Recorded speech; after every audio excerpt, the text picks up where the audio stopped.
بسم اللہ الرحمن الرحیم۔ السلام علیکم۔ روحا کے مقام پر آپ صلی اللہ علیہ وسلم نے لشکر کو گننے کا حکم دیا۔ گننے پر معلوم ہوا مجاہدین کی تعداد 313 ہے۔ آپ صلی اللہ علیہ وسلم یہ سن کر خوش ہوئے اور فرمایا، یہ وہی تعداد ہے جو طالوت کے ساتھیوں کی تھی جو ان کے ساتھ نہر تک پہنچے۔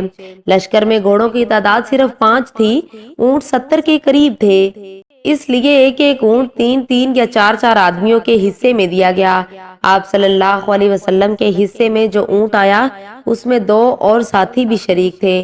آپ صلی اللہ علیہ وسلم بھی اس اونٹ پر اپنی باری کے حساب سے سوار ہوتے اور ساتھیوں کی باری پر انہیں سوار ہونے کا حکم فرماتے۔ روحا کے مقام پر ایک اونٹ تھک کر بیٹھ گیا۔ آپ صلی اللہ علیہ وسلم پاس سے گزرے تو پتا چلا اونٹ تھک کر بیٹھ گیا ہے اور اٹھ نہیں سکتا۔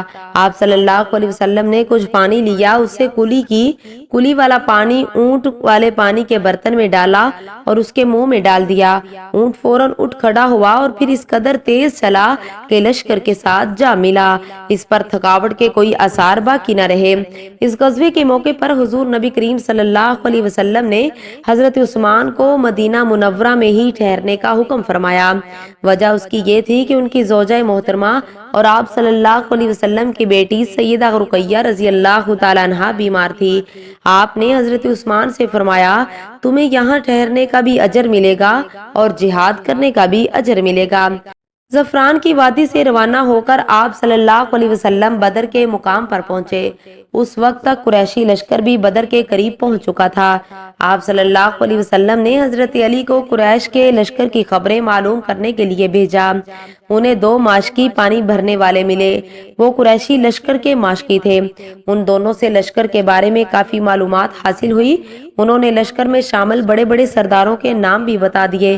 اس پر حضور نبی کریم صلی اللہ علیہ وسلم نے اپنے صحابہ سے فرمایا، مکہ نے اپنا دل اور جگر نکال کر تمہارے مقابلے کے لیے بھیجے ہیں، یعنی اپنے تمام معزز اور بڑے بڑے لوگ بھیج دیے ہیں۔ اس دوران ابو سفیان قافلے کا راستہ بدل چکے تھے اور اس طرح ان کا قافلہ بچ گیا، جبکہ اس قافلے کو بچانے کے لیے جو لشکر آیا تھا اس سے اسلامی لشکر کا آمنا سامنا ہو گیا۔ ادھر ابو سفیان نے جب دیکھا کہ قافلہ تو اب بچ گیا ہے، اس لیے انہوں نے ابو جہل کو پیغام بھیجا کہ واپس مکہ کی طرف لوٹ چلو، کیونکہ ہم اسلامی لشکر سے بچ کر نکل آئے ہیں۔ لیکن ابو جہل نے واپس جانے سے انکار کر دیا۔ قریشی لشکر نے بدر کے مقام پر اس جگہ پڑاؤ ڈالا جس جگہ پانی نزدیک تھا۔ دوسری طرف اسلامی لشکر جس جگہ پڑاؤ ڈالا پانی وہاں سے فاصلے پر تھا۔ اس سے مسلمانوں کو پریشانی ہوئی، تب اللہ تعالیٰ نے وہاں بارش برسا دی اور ان کی پانی کی تکلیف رفع ہو گئی۔ جبکہ اسی بارش کی وجہ سے کافر پریشان ہوئے، وہ اپنے پڑاؤ سے نکلنے کے قابل نہ رہے۔ مطلب یہ ہے کہ بارش مسلمانوں کے لیے رحمت اور کافروں کے لیے زحمت ثابت ہوئی۔ صبح ہوئی تو اللہ تعالیٰ کے رسول نے اعلان فرمایا، لوگو نماز کے لیے تیار ہو جاؤ۔ چنانچہ صبح کی نماز ادا کی گئی۔ اب آپ لشکر کو لے کر آگے بڑھے اور قریش سے پہلے پانی کے قریب پہنچ گئے۔ مقام بدر پر پانی کا چشمہ تھا۔ آپ صلی اللہ علیہ وسلم کو وہاں رکتے دیکھ کر حضرت خباب نے عرض کیا، اے اللہ کے رسول، قیام کے لیے یہ جگہ مناسب نہیں ہے، میں اس علاقے سے اچھی طرح واقف ہوں، آپ وہاں پڑاؤ ڈالیں جو دشمن کے پانی سے قریب ترین ہو، ہم وہاں اپنے حوض بنا کر پانی اس میں جمع کر لیں گے، اس طرح ہمارے پاس پینے کا پانی ہوگا، ہم پانی کے دوسرے گھڑے اور چشمے پاٹ دیں گے، اس طرح دشمن کو پانی نہیں ملے گا۔ آپ صلی اللہ علیہ وسلم نے ان کی رائے کو پسند فرمایا۔ ایک روایت کے مطابق اسی وقت حضرت جبرائیل علیہ السلام اللہ تعالیٰ کا پیغام لائے اور بتایا کہ حضرت خباب کی رائے بہت عمدہ ہے۔